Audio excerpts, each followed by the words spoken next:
योनिमन्यम प्रपद्यन्ते शरीरत्वाय देहिनाः स्थाणवन्य अनुसंयन्ति संयन्ति यथा कर्म यथा श्रुतम।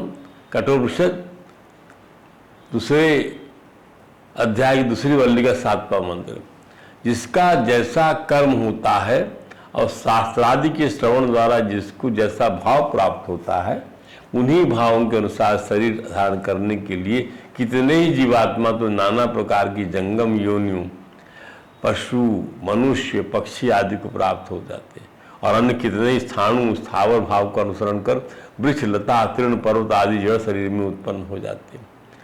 इसका डर लगता नहीं मनुष्य को। ध्यान से समझिए कि हम किस योनि में जाएंगे, इसका भय होना चाहिए। हमारी योनि जो है मनुष्य की खराब ना हो जाए, इसका भय लगना चाहिए। और भय आपका तभी जा सकता है जब भगवान के निर्भय चरणों का आप आश्रय ले लें। लेकिन मनुष्य जो है निर्भय चरणों का आश्रय न लेकर वो भय उत्पन्न करने वाली जो सत्ता है संसार, जो सपना है संसार, उसी में रमण करता रहता है, मैंने अज्ञान की निद्रा में डूबा रहता है। ये समस्या है। अतः इस व्याख्या के परिप्रेक्ष्य में रूपांतरण से मनुष्य को गुमराह होकर अपने स्वरूप, अपनी आत्मा को वंचन नहीं करना चाहिए। इस संसार में कोई भी स्वामी नहीं है, सभी प्रकृति के नियंत्रण में है, और स्वयं प्रकृति श्री भगवान परम पुरुष परमात्मा के अधीन है। अतः श्री कृष्ण ही परम स्वामी है। जैसा कि चैतन्य चरितावली में कहा गया, अकेले ईश्वर कृष्ण और सर्वभृत्य। अकेले ईश्वर कृष्ण और सर्वभृत्य, एकमात्र स्वामी श्री कृष्ण है तथा अन्य सब उनके दास हैं। परमेश्वर के साथ अपने संबंध को भूलने के कारण इस संसार के सारे कष्ट उत्पन्न होते हैं। You have just if once you forget the bona fide relation or the association with the Bhagavan, then it will create, it will cause, it will develop all sort of sorrow. फिर उसका अंत नहीं है। महात्मा भरत ने महाराज रघुवंश से कहा, हे राजन, यदि आप स्वयं को राजा सोचते हैं तो मुझे आज्ञा दीजिए, मैं उसका पालन करूंगा, परंतु यह अंतर क्षणिक है और व्यवहारता बना हुआ है, परमार्थता यह अंतर नहीं है। व्यवहारता यह अंतर है, परमार्थता यह अंतर नहीं है। परमार्थता न कोई स्वामी है और न कोई दास, सभी प्राणी की प्रकृति के नियमों का पालन कर रहे हैं। इस पर भी आपको लगता है कि मैं आपका दास हूं, आज्ञा दीजिए, मैं आपकी क्या सेवा करूं। लाख टकी की बात यह है कि इस अनादि संसार में सब बदलता रहता है। कोई किसी को राजा नहीं, कोई किसी का राजा नहीं, कोई किसी की प्रजा नहीं। भेद बुद्धि है, केवल व्यवहारिक है, परमार्थ में बिल्कुल नहीं। माता भारत पुनः कहते हैं, क्या कहते हैं,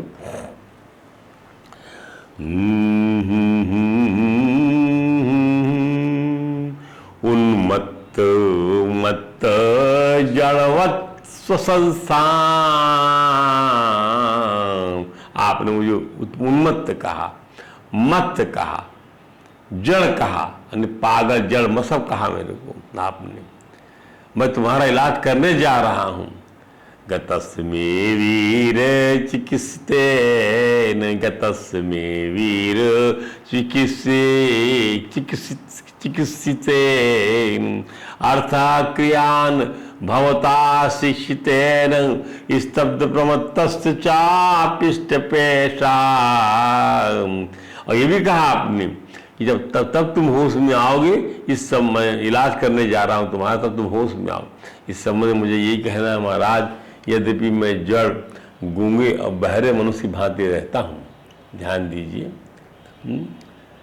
किंतु मैं सब स्वरूप सिद्ध व्यक्ति हूं, मैं एक स्वरूप सिद्ध व्यक्ति हूं। मैं, आप मुझे दंडित करके क्या पाएंगे? यदि आपका अनुमान ठीक है तो, और मैं पागल हूं, तो आपका दंड दासी को पीटने जैसा होगा, दासी को पीटने जैसा होगा, उससे कोई लाभ नहीं होगा। तब जब पागल को दंडित किया जाता है तो उसका पागलपन ठीक नहीं होता। तात्पर्यता चोर को चोरी करने का दंड का भय बना रहता है, वो बारंबार जेल जाता है और बारंबार चोरी करता है, क्योंकि वह काम मानता है चोरी करने से वह सुखी रहेगा। यही तो पागलपन है, और इसकी जो सजा है वो व्यर्थ है, वो तो बार बार वही करेगा। स्तब्ध प्रमत्तश्च पिष्ट पेशः। वो क्या समझेगा? स्तब्ध प्रवृत्त है वो, चोरी करने के बिना उसको आनंद नहीं आएगा, उसे तो पेट पालता है, उसको क्या फायदा दंड देने से। तो परमहंस सुखदेव जी महाराज ने महात्मा भरत और राजा रघुगण की इस वाद संवाद का पटाक्षेप करते हुए अपना मत व्यक्त किया।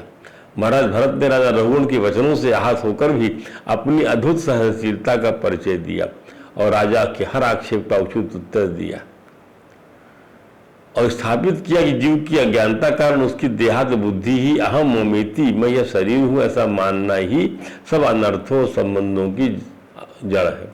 जड़ भरत राजा को समझ उत्तर देने के बाद भोग द्वारा प्राप्त क्षय करने के लिए वे पुनः पहले ही तरह पार्थिव कंधे पर लेकर चलने लगे।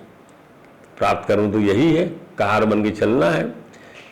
जब भरत तृतीय को तो तात्पर्यतः ईश्वर का भक्त कभी ये नहीं सोचता कि वो परमहंस अथवा मुक्त पुरुष है। क्या बात है, वो नहीं सोचता ऐसा।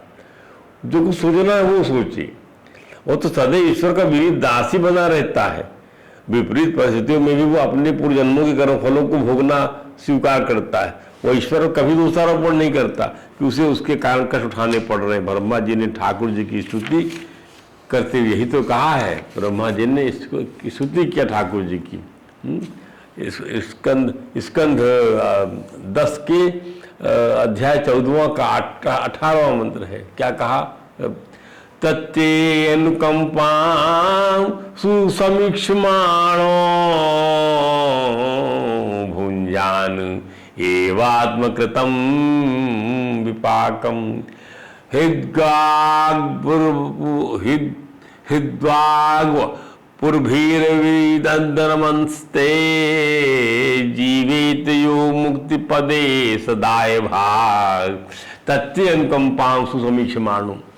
हे प्रभु, जो आपकी हेतु की कृपा प्राप्त करने के लिए ते अनुकंपां सुसमीक्षमाणो भुंजान एवात्मकृतं विपाकम, निरंतर प्रतीक्षा करता है आपकी अहित की कृपा प्राप्त करने के लिए, अथवा जो क्षण क्षण बड़ी उत्सुकता से आपकी कृपा का ही भली भांति अनुभव करता रहता है और प्रारब्ध के अनुसार जो कुछ सुख दुख प्राप्त होता है उसे निर्विकार भाव से भोग लेता है। भुंजान सुमिक्षमाणो भुंजान एवात्मकृतं विपाकम, भोग लेता है। हृद्वाग पुरभीर विदधन नमस्ते, स्वयं जो प्रेम पूर्ण हृदय गदगद वाणी और पुलकित शरीर से अपने को आपके चरणों में समर्पित करता रहता है।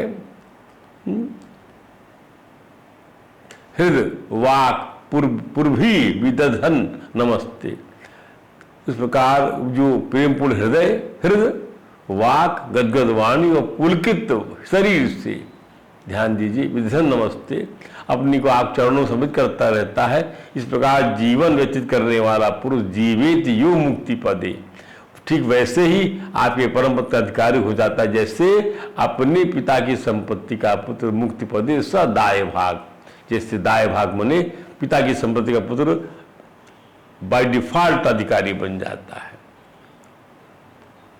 परम पद का अधिकारी हो जाता है। जो भगवान के साथ में जो प्रेम पूर्ण हृदय गदगद वाणी और पुलकित शरीर से अपने आप को भगवान के चरणों समर्पित करता है, वह वैसे ही भगवान की कृपा का, भगवान की के परम पद का अधिकारी बन जाता है। ऐसा जीवन व्यतीत करने वाला व्यक्ति जो गदगद हृदय, जो हृदय से, पूर्ण हृदय से, गदगद वाणी से और पुलकित शरीर से बारंबार प्रणाम करता है प्रभु को, वह जो है ठीक उसी प्रकार से परम पद का अधिकारी बन जाता है जैसे पिता की संपदा का पुत्र अधिकारी बन जाता है बाय डिफॉल्ट।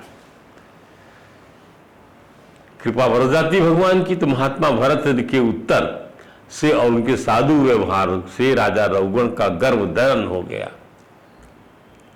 समझिए, ज्ञान के आगे जो है अज्ञान नतमस्तक हो गया। उन्होंने पालकी से कूद कर स्वयं को महात्मा भरत के चरणों में गिरा दिया और कहा, महाराज आप दत्तात्रेय हैं? क्या हैं आप? ऋषभ देव हैं? कौन है? नाम देव हैं? कौन है आप? यहाँ कैसे आए?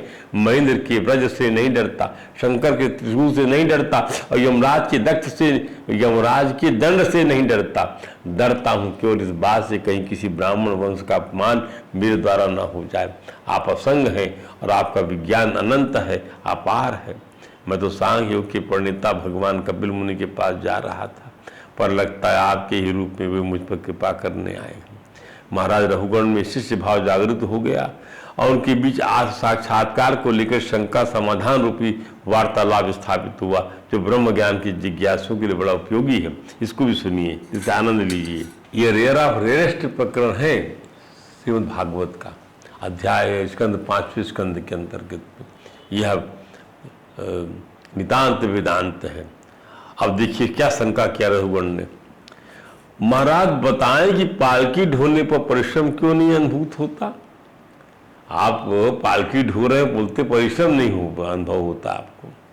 ये ठीक है कि महात्मा की बड़ा मिथ्या है कि मिट्टी सत्य है। महात्मा की ठीक है, ये महात्मा की घड़ा मिथ्या है और मिट्टी सत्य है। घड़ा मिथ्या टूट जाएगा, परंतु मैं तो घड़े की मिथ्या रूप को भी सत्य ही मानता हूं महाराज। घड़े का जो मिथ्या रूप है, घड़ा भी सत्य है। अर्थ के लिए भी क्रिया होती है महात्मन, अर्थ के लिए भी क्रिया होती है। मिट्टी से पैसा नहीं मिलता, घड़े से पैसा मिलता है। मिट्टी में पानी नहीं भर सकते तो प्यास क्या मिटेगी, परंतु घड़े में पानी भरकर प्यास मिटाई जा सकती है। अतः हे महात्मा, जिस घड़े को मिथ्या कहा जाता है और मृत कल्पेश सत्यम तथा वाचारंभणम विकारो नामधेयम, ये कहा छांदोग्य उपनिषद में। मृत कल्पेश सत्यम, मृतिका सत्य है और वाचारंभणम विकारो नामधेय, नामधेय जितने भी हैं नाम के, घड़ा ईंटा गिट्टी पत्थर, ये सब जो है वाचारंभ है, विकार उसकी मट्टी के। तो श्रुति ने स्पष्ट कर दिया कि मृतिका ही की सत्य है। घड़े का ना तो मिट्टी के काल से अलग कोई काल है, घड़े का देश मिट्टी के देश से अलग है, न ही घड़े का मिट्टी का कोई वजन है। हे महात्मा, जो आकृति और आभास है वे अधिष्ठान से जुड़े होते ही नहीं। ऐसी स्थिति में घड़ा देखने में आता है और उसमें पानी भरा जाता है। अतः जिस घड़े को श्रुति मिथ्या निरूपित करती है उसमें भी अर्थकारित्व है, उससे पैसा कमा लिया जाता है, उपयोग हो जाता है, प्यास बुझ जाती है। ये शंका रखा उन्होंने। राजा रघुगण ने अपना पुनः पक्ष रखते हुए कहा, ध्यान से समझिएगा। दृष्टः श्रमः कर्मता आत्मनो वै भर्तु गन्तुर्भवतश्चानुमन्ये यथा सतोदा नयनाद्य भावा समूलइष्टो व्यवहार मार्गा ईस्थाल्यग्निता पात्या सो अभिताप ततापतस्तंडुल गर्वंदी देहेन्द्रिया स्वा सयसन्निकर्षात् तत्संसृति पुरुषस्यानुरोधा। अब समझिए, दृष्टा समा कर्मता आत्मनो वै। हे महात्मन, आपने कहा कि श्रम करने में मैं थकता नहीं हूं। दृष्टा शर्मा कर्मता आत्मनो वही भर्तु गंतु, और यद्यपि आत्मा देह से पृथक है किंतु शारीरिक श्रम करने से थकान लगती है और ऐसा लगता है कि वह आत्मा की थकान है। दृष्टा श्रम, दृष्ट जो देखा गया है कि श्रम जो होता है वह श्रम में जो थकान होती है वह आत्मा की थकान लगती है। शारीरिक श्रम करने से थकान लगती है पर लगता है कि आत्मा की थकान है। ठीक है, आत्मा देह से पृथक है, और परंतु आपने कहा ना श्रम करने में थकता नहीं हूं। और देहाभाव से ऊपर है, देहाभिमान से आप ऊपर है, देह भाव से ऊपर है, परंतु महाराज शारीरिक श्रम करने से थकान लगती तो लगता है कि आत्मा की थकान है। यथा सतोदान नयनाद्य भावात, जब आप पालकी ले जा रहे हैं तो निश्चय ही आत्मा को भी कुछ श्रम करना होता होगा, ऐसा मेरा अनुमान है। आपने यह भी कहा कि स्वामी और सेवक का बाह्य आचरण वास्तविक नहीं है, किंतु प्रत्येक जगत में तो यह वास्तविक भले ही न हो तो भी प्रत्येक जगत फलों से वस्तुएं प्रभावित होती हैं, हो सकती है, ऐसा दृश्य तथा अनुभव गम्य है। अतः भले ही भौतिक कार्यकलाप अस्थायी हूं किंतु उन्हें असत्य तो नहीं कहा जा सकता। भले ही यह कार्यकलाप अस्थायी हूं, ठीक है, परंतु असत्य तो कैसे कह सकते। राजा रघु ने फिर कहा, महात्मन, भरत से कह रहे, भरत तृतीय से ना ध्यान दीजिए, पालकी ढो रहे वाले भरत से कह रहे हैं, राजा भरत से जो तृतीय भरत कह रहे हैं जिनको हम, आपने बताया कि शारीरिक मोटापन, शारीरिक दुबलापन जैसी उपलब्धि आत्मा के लक्षण नहीं है, वो नहीं होता। आत्मा में ये अवस्थाएं नहीं होती, ये सही नहीं है, क्योंकि सुख तथा दुख जैसी उपाधियों का अनुभव आत्मा को होता है। आप दूध तथा चावल को एक पात्र में भर लीजिए, अग्नि पर रख दीजिए, तो दूध और चावल क्रम से स्वतः तप्त होते हैं। पहले दूध गर्म होता है, फिर चावल गर्म होता है। इसी प्रकार शारीरिक सुखों और दुखों से हमारी इंद्रियां, मन तथा आत्मा प्रभावित होते हैं। आत्मा को इस परिवेश से सदा बाहर नहीं रखा जा सकता। महाराज रघुगढ़ के तर्क का निराकरण एक उदाहरण से किया जाता है। उनका तर्क व्यवहारिक दृष्टि से भले ही ठीक लगे, परंतु उसकी उत्पत्ति में देहात्म बुद्धि के प्रति आसक्ति ही कारण है। मान लो मोटर कार को कोई क्षति पहुंचती है, मान लो if the car is damaged और कार गेट्स डैमेज, कार को डैमेज हो जाता है।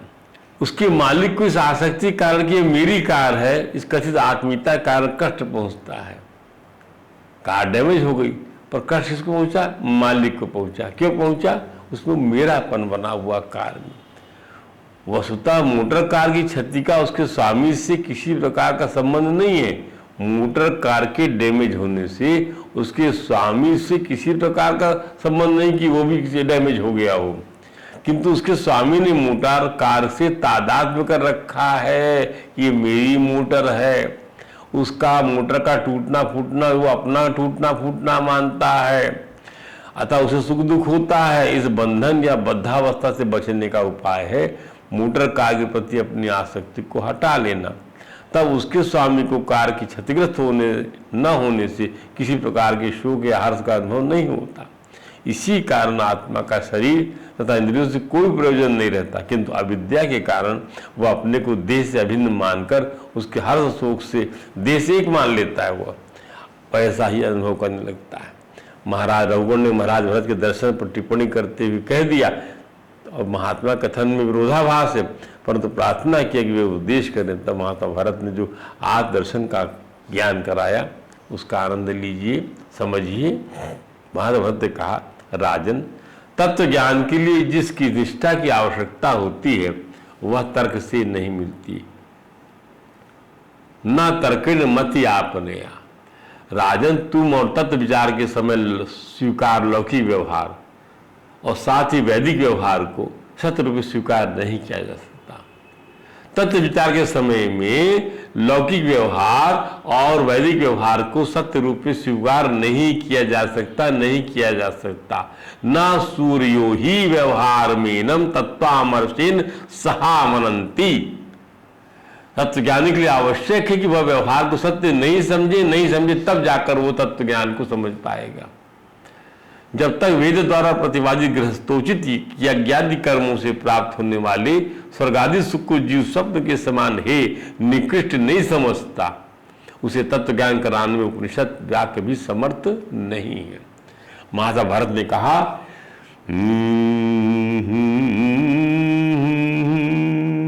यावत् मनोरजसा पुरुषस्य सत्वेन वा तमसा वानुरुद्धम। जब तक जीवात्मा का मन तीनों गुणों से वशीभूत रहता है, रज से, तम से, सत्व से, अनुरुद्ध रहता है, यावद मनो रजसा पुरुषस्य सत्वेन वा तमसा वानुरुद्धम चेतो विराकुति विरातनोति। चेतो विराकुति विरातनोति निरंकुशम कुशलम चेतरम वा। तभी तक जीव स्वच्छंद अनियंत्रित हाथी के समान रहता है। तभी तक जीव क्या रहता है? चेतो विराकुति विरातनोति निरंकुशम कुशलम निरंकुशम। तभी जीवात्मा अपने कर्मेंद्रिय तथा ज्ञानेंद्रियों से शुभ अशुभ कर्म का विस्तार करता रहता है। जब तक वह वशीभूत रहता है वो विस्तार करता रहेगा। वो अनियंत्रित हाथी है, कोई उस पर जो है विवेक का अंकुश लगाने वाला महावत नहीं है, बुद्धि उसकी जागृत नहीं है, वो गुणों से प्रभावित है, वशीभूत है। यावद मनोरजसा पुरुषस्य सत्वेन वा तमसा वानुद्धम चेतो विराकूति विरातनोति निरंकुशम कुशलम चेतरम वा। और परिणामतः जीवात्मा संसार में मात्र सुख तथा दुख का अनुभव करता है। वो शुभ और अशुभ कर्म का विस्तार करता जाएगा, क्योंकि वह किन्हीं गुणों के वशीभूत है। मनुष्य को यह निर्णय तो करना ही होगा कि उसे सोना चाहिए या सोने के आभूषण। What does he want? He want the gold और द गोल्ड मेड ज्वेलरी। उसके सोने की पहचान करनी है या सोने के आभूषण की। गले में हार पहनना हो, हाथ में कंगन पहनना हो तो उसकी डिजाइन देखना होगा। और सच्चे सोने की पहचान ना हो तो फिर डिजाइनर नहीं, कसौटी की बात करना होगा। फिर डिजाइनर नहीं, कसौटी लाइए, कस के देखिए उसको। भेद इसलिए व्यवहार हार की शक्ल में है, कंगन की शक्ल में है व्यवहार। भेद बुद्धि का आश्रय लिए हुए है। ये सब डिजाइन की बात हो रही। और तत्व ज्ञान वस्तु तत्व का है। तत्व ज्ञान वस्तु तत्व का है। तत्व ज्ञान वस्तु तत्व का है, वस्तु तत्व का है कि भाई उनको वस्तु का पहचान करना कि सोना है कि। इसलिए जो लोग भोगवादी होते हैं, कर्मकांड परायण होते हैं, वे शुद्ध तत्व ज्ञान की चर्चा नहीं करते। जैसा कि महात्मा भरत ने राजा रघुगण पर कटाक्ष किया, तत्व ज्ञान समझना चाहते हो तो कर्मकांड विषय सुख प्राप्त करने विषय मनोवृत्ति का त्याग करना होगा। उसकी प्रीता की वंचना कर वैराग्य तक वर्ग दृष्टिकोण की अनिवार्यता रखनी होगी। भगवान शंकर ने इसी बात को बहुत सरल शब्दों में बताया है भगवती पार्वती को। उमा कहूँ मैं अनुभव अपना, सत हरि भजन जगत सब सपना। मन में संसार को सर्वमत मानकर, आभासी मानकर उसके व्यवहार के प्रति वैराग्य नहीं होता। वे चाहे कितना भी वेद पढ़ जाएं, उनको वेदवाणी अपना अर्थ देती ही नहीं। क्या बात है, वेदवाणी अपना अर्थ नहीं देगी, चाहे कितना भी पढ़ लीजिए आप। संसार को सपना मानो तो वेदवाणी का अर्थ देने लग जाएगी। इसको सरलता, क्योंकि हमको वस्तु समझना है, हमको जो डिजाइन नहीं समझना, हमको सोना समझना, कसौटी में कसना है, हमको आत्मज्ञान चाहिए। इसलिए तो वेदवाणी अपना अर्थ कब देती है? जब आप संसार के प्रति आपको वैराग्य होता है तब देती है। वेद भी आपको तभी ज्ञान देते हैं जब तो व्यवहार के प्रति वैराग्य नहीं होता। इसको सरलता समझा जा सकता है जब हमें अपने मन को दुख पहुंचाने वाली समझ घटनाओं से आप प्रभावित मानने की दिशा में हम ले चले हुए मन को।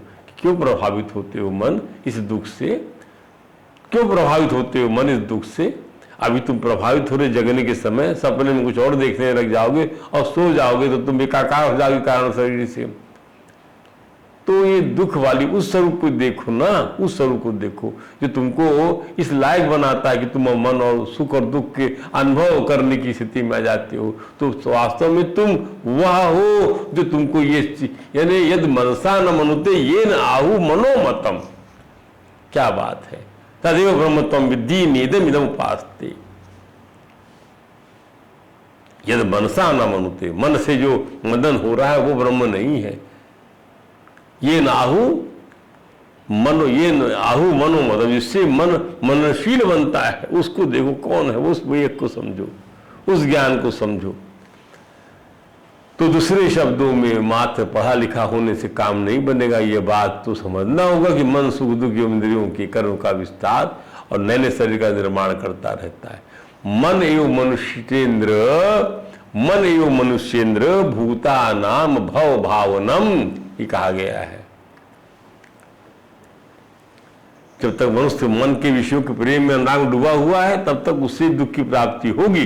जब उसमें विषय परायणता नहीं होगी और मन विषय चिंतन छोड़ देगा कि सब अर्थे अविद्यमान अपनी सचितना निवर्तते, ये वस्तु रहने वाली वस्तु नहीं है, तभी मानव क्षेम का अधिकारी हो जाएगा। जब तक दिए में घी और बाती है, जब तक तीनों गुणों से मन आवृत है, तभी तक धुआं उठ रहा है, तभी तक ये धूम्र रूपी सुख दुख अनुभव हो रहा है। और जब घी बाती कुछ नहीं है तो अग्नि बुझ जाती है, अपने स्वरूप में मिल जाती है, जब हम गुणातीत हो जाते हैं तो हमारा मन आत्मा में और आत्मा परमात्मा में विलीन हो जाता है। इस प्रकार से कुछ और उद्देश्य बचा हुआ महाराज भगवान भरत का, जो राजा रघुन उद्देश्य को हम आप कल बताएंगे। आज यहीं विश्राम देते हैं। बोले वृंदावन बिहारी लाल की जय। हरे राम राम राम हरे हरे, हरे कृष्ण कृष्ण कृष्ण हरे हरे।